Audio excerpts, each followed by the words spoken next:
ബദരിലും ബദൽ ലംഘിയിടുന്നോരെ കാണുവാൻ അസ്സലാത്തു വസ്സലാമു അലൈക യാ റസൂലല്ലാഹ്. അസ്സലാത്തു വസ്സലാമു അലൈക യാ ഹബീബല്ലാഹ്. മുഅ്മിനീങ്ങളും ഹബീബായ മുഹമ്മദ് റസൂലുള്ളാഹി സ്വല്ലല്ലാഹു അലൈഹി വസല്ലം തങ്ങളുടെ ഒരുപാട് മഹത്വങ്ങളും അവിടുത്തെ മധുര പറഞ്ഞാൽ കിട്ടുന്ന സന്തോഷങ്ങളും അതിനെക്കുറിച്ചൊക്കെയും നമ്മുടെ ഖുത്ബ ഇന്ന് വേണ്ടതുപോലെ സംസാരിച്ചു. റസൂലുള്ളാഹി തങ്ങളുടെ മധുര പറയാന്ന് പറഞ്ഞാൽ അത് വലിയ ഒരു അള്ളാഹിന്റെ അടുത്ത് പുണ്യമുള്ള വിഷയമാണ്.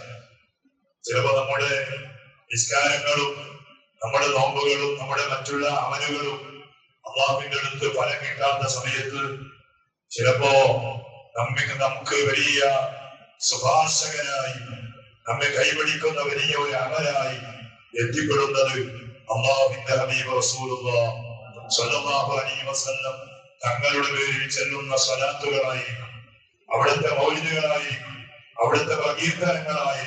കാരണം ഇന്നല്ലാഹ വമലായികതഹു യുസല്ലൂന അലൻ നബി ഖുർആന.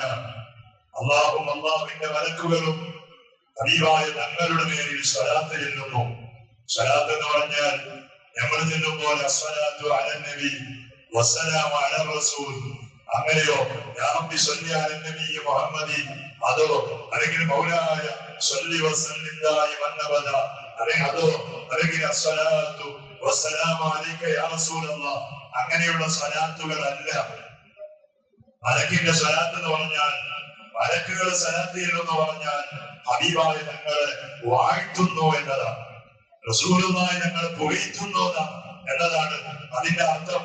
അപ്പൊ അള്ളാഹുവിന്റെ ഹബീബിന്റെ സ്ഥാനത്തിനൊത്തുള്ള ആ പുകഴ്ത്തലുകളും ആ വാഴ്ത്തലുകളും എല്ലാ ദിവസവും എല്ലാ സമയവും മലക്കുകൾ ഇങ്ങനെ ചെയ്തുകൊണ്ടിരിക്കുകയാണ്. നമ്മളെ പോലെ തന്നെ മലക്കുകൾ എന്ന് പറഞ്ഞാൽ ഒരു ദിവസത്തിൽ 5 നേരത്തെ നിസ്കാരം മാത്രം, അത് കഴിഞ്ഞാൽ പിന്നെ ദുനിയാവിന്റെ ആവശ്യങ്ങളാണ്. മലക്കുകൾ എന്ന് പറഞ്ഞാൽ അങ്ങനെയല്ല. സുജൂദ് ചെയ്യുന്ന മലക്കുകൾക്ക് ഖിയാമത്ത് നാൾ വരെ സുജൂദ് ചെയ്യുന്ന ഡ്യൂട്ടിയാണ്. അതുപോലെ റുക്കൂ ചെയ്യുന്ന മലക്കുകൾക്ക് റുക്കൂ ചെയ്യുന്ന ഡ്യൂട്ടിയാണ്. അതിനിടയ്ക്ക് നിന്നലില്ല, അതിനിടയ്ക്ക് കുടിക്കലില്ല, കളിയില്ല, ഒന്നുമില്ല, അത് മാത്രം. എന്നാൽ അള്ളാഹുവിന്റെ മലക്കുകളുടെ ഒരു വിഭാഗം മലക്കുകളുടെ ഡ്യൂട്ടി എന്ന് പറഞ്ഞാൽ റസൂലുള്ളാഹി തങ്ങളെ പുകഴ്ത്തൽ മാത്രമാണ്, സ്വലാത്ത് ചെല്ലൽ മാത്രമാണ്. സുബ്ഹാനല്ലാഹ്. അത് അല്ലാഹു തആല ഹബീബായ തങ്ങൾ കൊടുത്ത വലിയ ബഹുമാനമാണ്. അല്ലെ, അള്ളാഹു അങ്ങനെയാണ്. അള്ളാഹിന്റെ മലക്കുകളും അള്ളാഹുവിന്റെ ഹബീബിനെ ഇങ്ങനെ വാഴ്ത്തുകയാണ്. അതുകൊണ്ട് ഓ വിശ്വാസികളെ, സ്വല്ലു, നിങ്ങളും ഹബീബായ തങ്ങളെ വാഴ്ത്തുക, നിങ്ങളും ഹബീബായ തങ്ങളുടെ മേലിൽ സ്വലാത്ത് ചെല്ലുക. അല്ലെ, പണ്ട് മുതൽ തന്നെ ഞങ്ങൾ പറഞ്ഞു വരുന്നത്, അള്ളാഹു ഞാൻ നിസ്കരിക്കുന്നത് നിങ്ങൾ നിസ്കരിക്കുമെന്ന് അള്ളാഹു പറഞ്ഞിട്ടില്ല. ഞാൻ നോമ്പ് നോക്കുന്നു നിങ്ങൾ നോമ്പ് നോക്കൂ, അള്ളാഹു പറഞ്ഞിട്ടില്ല. ഞാൻ സ്വലത്ത് കൊടുക്കുന്നുണ്ട് നിങ്ങൾ കൊടുക്കൂ എന്ന് പറഞ്ഞിട്ടില്ല. അത് ഞങ്ങളോട് മാത്രം കൽപ്പനയാണ്. നിസ്കരിക്കുകയും നോമ്പ് നോക്കുകയും സ്വലത്ത് കൊടുക്കുകയും അടിമകളാകുന്ന ഞങ്ങളോട് മാത്രമുള്ള കൽപ്പനയാണ്. എന്നാലും സ്വലാത്തിന്റെ സ്ഥലമെത്തുമ്പോ ഒരു പ്രത്യേകമായ ഒരു മാറ്റം. എന്താ, നമുക്ക് ആദ്യം ഒരു റോൾ മോഡൽ കാണിക്കാൻ റബ്ബാകുന്ന ഞാൻ ചെല്ലുന്നുണ്ട്, എന്റെ മലക്കുകൾ ചെല്ലുന്നുണ്ട്. അതുകൊണ്ട് മുഅ്മിനീങ്ങളെ, നിങ്ങളും ഹബീബിന്റെ പേരിൽ സ്വലാത്ത് ചൊല്ലുകയും.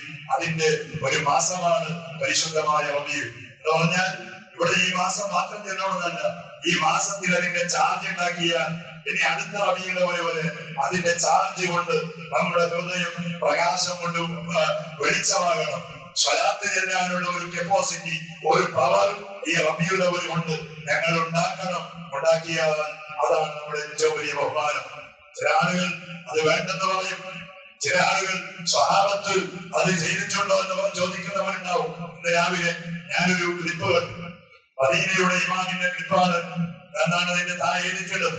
അറബി പ്രസംഗ അദ്ദേഹം പറഞ്ഞു, ഈ ലോകത്തെ 2 വിഭാഗം ആളുകൾ. ഒന്ന് റസൂലുള്ളാഹി തങ്ങളുടെ മൗലിദ് കൊണ്ട് സന്തോഷിക്കാമെന്ന് പറയുന്ന ആളുകൾ. മറ്റൊരു വിഭാഗം റസൂലുള്ളാഹി തങ്ങളുടെ മൗലിദ് പാടില്ല, സന്തോഷിക്കണ്ട എന്ന് പറയുന്ന ആളുകൾ. എന്നിട്ട് അയാള് സുബ്ഹാനല്ലാഹ് ആരും കേട്ടാൽ അതിന്റെ താഴെ മലയാളത്തിലും അയാൾ ഇങ്ങനെ പറയുമ്പോ അക്ഷരങ്ങൾ ഇങ്ങനെ ചലിക്കുകയാണ്. അറബിയുടെ സ്പീച്ചാണ്. അത് പറയുമ്പോ അതിന്റെ അർത്ഥം അറബിയിൽ മലയാളത്തിൽ ഇങ്ങനെ അടിക്കുറിപ്പായിട്ട് ഇങ്ങനെ എഴുതാൻ ആരും പെട്ടുപോകുന്ന പ്രസംഗം. അത് പറയാണ്, റസൂലുള്ളാഹി തങ്ങളുടെ ജന്മദിനം കൊണ്ട് മഹാന്മാരായ സ്വഹാബത്ത് സന്തോഷിച്ചിട്ടുണ്ടോ? സ്വഹാബത്ത് അത് ചെയ്തിട്ടുണ്ടോ? സ്വഹാബത്ത് അങ്ങനെ ആക്കിയിട്ടുണ്ടോ? ആക്കിയിട്ടില്ലെങ്കിൽ നിങ്ങൾ ഒരിക്കലും അത് ചെയ്യാൻ പാടില്ല. സ്വഹാബത്ത് ആരും അത് ചെയ്തിട്ടില്ല. ചെയ്തിട്ടുണ്ടോ? ചെയ്താൽ നിങ്ങൾ അത് ചെയ്യൂ. സുബ്ഹാനല്ലാഹ്. ആരും കേട്ടാലും വിട്ടുപോകുന്ന ഒരു ക്ലിപ്പാണ്. മഹാന്മാരായ സ്വഹാബത്ത് എന്ന് പറഞ്ഞാൽ ബഹുരാജ് ജമാഅത്തിലുള്ള ഞങ്ങളെ പോലെയുള്ള റാഫികളൊന്നുമല്ല. അവർക്ക് റബീഉൽ മാത്രമല്ല, അവരുടെ ഹൃദയത്തിൽ ഹബീബായ റസൂലുള്ളാഹി സ്വല്ലല്ലാഹു അലൈഹി വസല്ലം. ഞങ്ങൾ റസൂലുള്ളാഹിന്റെ ഒരു റബീഉൽ വരുമ്പോ അന്നത്തെ ആ പരിപാടിക്ക് വേണ്ടി ഒരു ചോറ് വെക്കാൻ അല്ലെങ്കിൽ ഒരു ഇറച്ചിക്ക് വേണ്ടി ഒരു 10 രൂപ ചോദിക്കുമ്പോ മടിക്കാണിക്കുന്ന ആളുകളാണ് ഞങ്ങൾ. സ്വഹാബത്താരാണ്? സ്വഹാബത്ത് റബീഉൽ 12 മാത്രമല്ല, എപ്പോ റസൂലുള്ളാഹിക്ക് വേണ്ടി ചോദിച്ചാലും കൊടുക്കുന്ന ആളുകളാണ്. 10 രൂപ നോക്കിട്ട് കൊടുക്കാനല്ല, നമ്മുടെ പാസിലുള്ള ചുരിഞ്ഞ പൈസ നോക്കിട്ട് കൊടുക്കുന്നവരല്ല, ഉള്ളതെല്ലാം കൊടുക്കുന്നവർ, ഉള്ളതെല്ലാം സമർപ്പിച്ചവർ. അവരാണ് മഹാന്മാരായ സ്വഹാബത്തുൽ കിറാം. അവരാണ്. അവർക്ക് റബീഉൽ മാത്രമല്ല, നമുക്ക് റബീഉൽ വരുമ്പോ മാത്രമാണ് ഒരു സന്തോഷം. അതെങ്കിലും ഇരിക്കട്ടെ എന്നാണ് മഹാന്മാരായ ആരെങ്കിലും നമുക്ക് പഠിപ്പിക്കുന്നത്. അതെങ്കിലും ഇരിക്കട്ടെ. ആ റബീഉൽ കുറച്ച് നിങ്ങൾ സ്വലാത്ത് ചെയ്യൂ, നിങ്ങൾ മൗലിദ് ഓതൂ. സുബ്ഹാനല്ലാഹ്. ഈ രൂപത്തിൽ ആളുകളെ ഫിത്നയിലാക്കുന്ന ഒരുപാട് ക്ലിപ്പുകളും ഒരുപാട് കാര്യങ്ങളും ഇന്ന് നടന്നുകൊണ്ടിരിക്കുകയാണ്. അത് നമുക്ക് പ്രയാസം ഉണ്ടാക്കുന്നതൊന്നുമല്ല. കാരണം നമുക്കറിയാം, മഹാന്മാരായ പണ്ഡിതന്മാർ കിതാബിൽ എഴുതി വെച്ചു, ഈ ലോകത്ത് ഏറ്റവും അധികം റജീമായ ശൈത്താൻ കരഞ്ഞ ദിവസം ഏതാണ്? ഏറ്റവും അധികം അതുപോലെയുള്ള ഒരു കരച്ചിൽ ശൈത്താൻ നടത്തിയിട്ടില്ല. ആ രൂപത്തിൽ ശൈത്താൻ പൊട്ടിക്കരഞ്ഞ് നിലവിളിച്ച് അട്ടഹാസിച്ച് കരഞ്ഞ ഒരു ദിവസം ഉണ്ടായിരുന്നു. അതേതാണ്? ഏകകണ്ഠമായി മഹാന്മാരായ ആലിമീങ്ങൾ. ആർക്കും സംശയമില്ല. വഹാബികളോട് ചോദിച്ചാലും അവർ പറയും ഏത് ദിവസമാണ്? ആമിന ഉമ്മ ഹബീബായ സ്വല്ലല്ലാഹു അലൈഹി വസല്ലം തങ്ങളെ ഈ ലോകത്തേക്ക് സമ്മാനിച്ച ആ നിമിഷമായിരുന്നു. കരഞ്ഞ ദിവസം. ആ ശൈത്താനിന്റെ അനുയായികൾ ഇന്നും അവർക്ക് ബേജാറുണ്ടാവും. അവരുടെ അനുയായികൾക്ക് ഇന്നും പ്രയാസമുണ്ടാവും. റസൂലുള്ളാഹി തങ്ങളുടെ റബീഉൽ അവ്വൽ വരുമ്പോ അതിനെ നിരുത്സാഹപ്പെടുത്താൻ, അതിൽ നിന്ന് ആളുകളെ പിൻവലിപ്പിക്കാൻ സുബ്ഹാനല്ലാഹ് പരിശ്രമങ്ങൾ നടത്തിക്കൊണ്ട് ഇരിക്കും. ഖിയാമത്ത് നാൾ വരെ നടക്കും. അതിനാരും മുഅ്മിനീങ്ങൾ വിട്ടുപോകരുത്. മുഅ്മിനീങ്ങളെ, ഈ ലോകത്ത് 90% 160 കോടി മുസ്ലിമീങ്ങളുണ്ട് ഈ ലോകത്ത്. അതിൽ 90% അഹ്ലുസുന്നത്ത് വൽ ജമാഅത്തിന്റെ ആളുകളാണ്. അഹ്ലുസുന്നത്ത് വൽ ജമാഅത്തിന്റെ ആളുകളാണ്. ഈ 90% ആളുകളും ഹബീബായ തങ്ങളുടെ റബീഉൽ അവ്വൽ വരുമ്പോൾ സന്തോഷിക്കുകയാണ്, മൗലിദ് ഓതുകയാണ്, സ്വലാത്ത് ചൊല്ലുകയാണ്, ഭക്ഷണം കൊടുക്കുകയാണ്, പാനീയം കൊടുക്കുകയാണ്, പുതിയ പുതിയ വസ്ത്രം ധരിച്ച് അത്തർ ഊശി അന്നത്തെ ദിവസം കൊണ്ടാടുകയാണ്. എന്നാൽ ചില ശതമാനം ആളുകൾ, ഈ 10% ഷിയാക്കളുണ്ട്, അതുപോലെ എല്ലാ പുതിയ പുതിയ പാർട്ടികളുമുണ്ട്. സുബ്ഹാനല്ലാഹ്. ഞങ്ങൾ ചിന്തിക്കേണ്ടത്, നാം ആലോചിക്കേണ്ടത്, ലോകത്തിലുള്ള ഇത്രയും ശതമാനം ആളുകൾ ഒരിക്കലും വഴിതെറ്റി പോകൂല. നമ്മുടെ മഹാനായ കണ്ണിയത്ത് ഉസ്താദാണ്, മഹാനായ വറക്കൽ മുല്ലക്കോയ തങ്ങളാണ്, മഹാനായ ശംസുൽ ഉലമ ഉസ്താദ് അവരുകളാണ്. സുബ്ഹാനല്ലാഹ്. അതുപോലെയുള്ള മഹാന്മാരാണ് നമുക്ക് നേതൃത്വം തരുന്നത്. മഹാനായ ഇന്ന് നമുക്ക് നേതൃത്വം തന്നുകൊണ്ടിരിക്കുന്ന മഹാനായ നമ്മുടെ ഒത്തുപോയ തങ്ങളെ അല്ലാഹു ആഫിയത്തുള്ള ദീർഘായുസ്സ് നൽകുമാറാകട്ടെ. അവർക്കാർക്കും അറിയാത്തത്, അവർ പഠിക്കാത്തത് ഇന്ന് പുതിയ തലമുറകളിൽ പുതിയ പുതിയ ആളുകൾ ഏതെങ്കിലും യൂട്യൂബ് നോക്കിയിട്ട് പഠിക്കുന്ന വിദ്യാഭ്യാസം കൊണ്ട് ആളുകൾ വിട്ടുപോവുകയാണ്. ഇന്ന് നമ്മുടെ മുതലാളിൽ തന്നെ ഒരാളുകൾ പറയുന്നത്, ഉസ്താദ് എന്താണ് ഉസ്താദ്, പുതിയ പുതിയ പള്ളികളിലൊക്കെയും ആളുകൾ ഇങ്ങനെ നിറഞ്ഞു കഴിയുകയാണ്. പുതിയ ആളുകൾ, ചെറുപ്പക്കാരൊക്കെ പുതിയ പള്ളിയിലേക്കാണ് നിസ്കാരത്തിൽ ജമാഅത്തിൽ. സുബ്ഹാനല്ലാഹ്.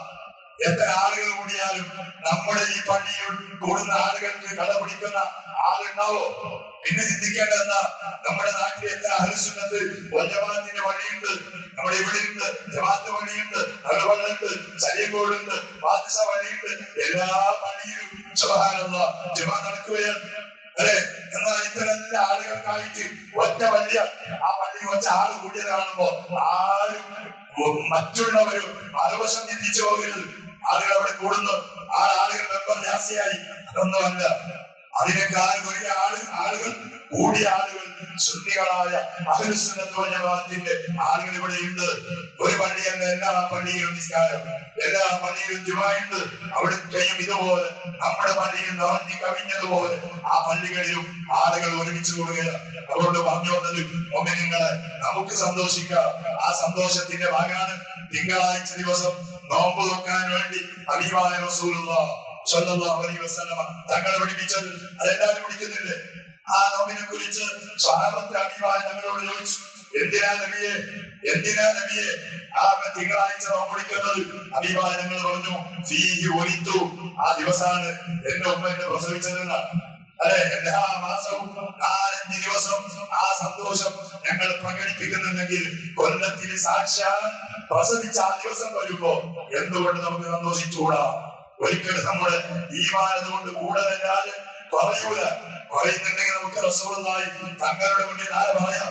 നബിയെ, നിങ്ങളെ സ്നേഹിച്ചുകൊണ്ടാ, നിങ്ങളോടുള്ള മഹബത്ത് കൊണ്ടാണ് ഞങ്ങൾ മൗലിദ് ഓതിയത്, സ്വലാത്ത് ചൊല്ലിയത്, പതിരുകൾ പാടിയത്, ഭക്ഷണം കൊടുത്തത്, എല്ലാം നിങ്ങളോടുള്ള മഹബത്തിന്റെ ഭാഗമാണ് എന്ന് പറഞ്ഞ് റസൂലുള്ളാഹി തങ്ങളുടെ കയ്യിൽ നിന്ന് ശഫാഅത്ത് ഏറ്റുവാങ്ങുന്ന ഒരു അവസ്ഥ നമുക്ക് തീർച്ചയായും ഉണ്ടാകും. കാരണം നമുക്ക് ബേജാറില്ല. നമ്മുടെ മുന്നിൽ കുറെ ആളുകളുണ്ട്. ഞാൻ പറഞ്ഞില്ലേ, മഹാന്മാരായ സമസ്തക്ക് നേതൃത്വം കൊടുത്തുകൊണ്ടിരിക്കുന്നവർ നമ്മുടെ മുന്നിലുണ്ടാവും. അല്ലെ? മഹാനായ വാക്കുകൾ നമുക്ക് ആ തങ്ങളുടെ ഉസ്താദിനെ കാണിക്കും, ആ ഉസ്താദിനെ കാണിക്കും. അങ്ങനെ പോയി തങ്ങൾ വരെ നമുക്ക് പാരമ്പര്യം ഉണ്ടാവും. യൂട്യൂബ് നോക്കി പഠിച്ച ആളുകൾ ആരെ ഇവിടെ മാതൃകയാക്കും? അവർക്ക് ആരാണ് കാണിക്കാനുള്ളത്? യൂട്യൂബ് നോക്കി യൂട്യൂബിനെ ഉസ്താദായിട്ട് തെരഞ്ഞു പിടിച്ച ആളുകൾ കാണിക്കാൻ അവർക്ക് ഉസ്താദുണ്ടോ? ഉസ്താദില്ല. ഉസ്താദ് ഉണ്ടെങ്കിൽ അവർ ചിലപ്പോ 10 കൊല്ലം മുമ്പ് ഇങ്ങോട്ട് പുതിയ കണ്ണൂർത്തായ ആളുകളായിരിക്കും. അല്ലെ? ഏതെങ്കിലും വഹാബിസത്തിലേക്ക്, ഏതെങ്കിലും പുതിയ ആശയത്തിലേക്ക് കണ്ണൂർത്തായ ആളുകൾ അവർ ഉസ്താദായിരിക്കും. നല്ലൊരു സുന്നിയായ പണ്ഡിതനായിരിക്കും. ഇവിടെ മദ്രസയിൽ പഠിച്ച ആളുകളല്ലേ എല്ലാവരും. ഈ മദ്രസയിൽ നമുക്ക് പഠിപ്പിച്ച ഉസ്താദുമാർ മുഴുവനുമായിരുന്നു. ഞാൻ മരിച്ചുപോയ ബഹുമാനപ്പെട്ട തങ്ങളവർക്ക് നമ്മുടെ ഈ നൂറുള്ള മദ്രസയിലും കുറച്ചു കാലം ഉസ്താദായി സേവനം ചെയ്തിരുന്നു. അല്ലാഹു നിറഞ്ഞ ഉയർത്തി കൊടുക്കുമാറാകട്ടെ. അവരൊക്കെ ആരാണ്? അവരൊക്കെയും കൈവിട്ടിട്ട് പുതിയ ഒരു ദീനമായി കൊണ്ടു നടന്ന കാണിക്കാൻ നമ്മുടെ മുന്നിൽ ആരുണ്ടാവൂല. സുന്നികൾ അങ്ങനെയല്ല. തങ്ങൾ വരെ പാരമ്പര്യമുള്ളവരാണ്. നമ്മുടെ മുന്നിൽ നിർത്താൻ നമുക്ക് ആളുകളുണ്ട്. അതുകൊണ്ട് ആരുടെയും പ്രസംഗം കേട്ട്, ക്ലിപ്പ് കേട്ട്, ഏതെങ്കിലും പുതിയ വാദകൾ കേട്ട് നമ്മുടെ ഉമ്മമാരും നമ്മുടെ മുൻകാലത്തിലുള്ള ആലിന്യങ്ങൾ കാണിച്ചു തന്ന വഴിയിൽ നിന്ന് ആരും പിന്മാറി പോകരുത്. അല്ലാഹു നമ്മുടെ ഈമാൻ ശക്തമാക്കി തരുമാറാകട്ടെ. ഹബീബായെ സ്നേഹിക്കാനും അത് ചെല്ലാനും അവിടുത്തെ സുന്നത്തുകൾ ധാരാളമായി ജീവിതത്തിൽ പകർത്താനും അത് കാരണമായി ഹബീബായ തങ്ങള് അവസാനം മരിക്കുന്ന സമയത്തെങ്കിലും ഒന്ന് കണ്ടു മരിക്കാൻ നമുക്ക് ഭാഗ്യം തരട്ടെ, തൗഫീഖ് തരട്ടെ. അല്ലാഹ് ഇന്നുവരെയായി പരിശുദ്ധമായ അമ്മിയുള്ളവര് വരുമ്പോ നമ്മുടെ ഈ പള്ളി, അതുപോലെ നൂറുൽ ഹുദാ മദ്രസ, അതിന്റെ എല്ലാ കാര്യങ്ങളിലും സംബന്ധിച്ചിരുന്ന, അതിനു വേണ്ടി സഹായിച്ചിരുന്ന, അതിനു വേണ്ടി കഷ്ടപ്പെട്ടിരുന്ന ഒരുപാട് നല്ല നല്ല വ്യക്തിത്വങ്ങൾ അതിൽ നമ്മുടെ ഉമ്മമാരുണ്ട്, മഹാന്മാരായ സാദാത്യങ്ങളുണ്ട്, ആലിമീങ്ങളുണ്ട്. അല്ലാഹുവേ, പടച്ചവനെ, അവിടൊക്കെയും ദറജനെ ഉയർത്തി കൊടുക്കണേ അല്ലാഹ്. അവർക്കൊക്കെയും അതിന്റെ ഹൈറായ തവാബുകൾ എത്തിച്ചു കൊടുക്കണേ റഹ്മാനെ. സാധുക്കളായ നമുക്കും ഇക്കാലത്ത് അതിന് വേണ്ടതുപോലെ കൊണ്ടാടാനും ഹബീബായ തങ്ങൾക്ക് വേണ്ടി സമയം ചെലവഴിക്കാനും സമ്പത്ത് ചെലവഴിക്കാനും നല്ല ഈമാനും നമ്മുടെ ഓരോരുത്തരുടെ കൽവിലും ഇട്ടുതരണേ അല്ലാഹ്. ആമീൻ ബിറഹ്മതിക യാ അർഹമർ റഹീമീൻ. ഇലാ ഹുറത്തി നബിയിൽ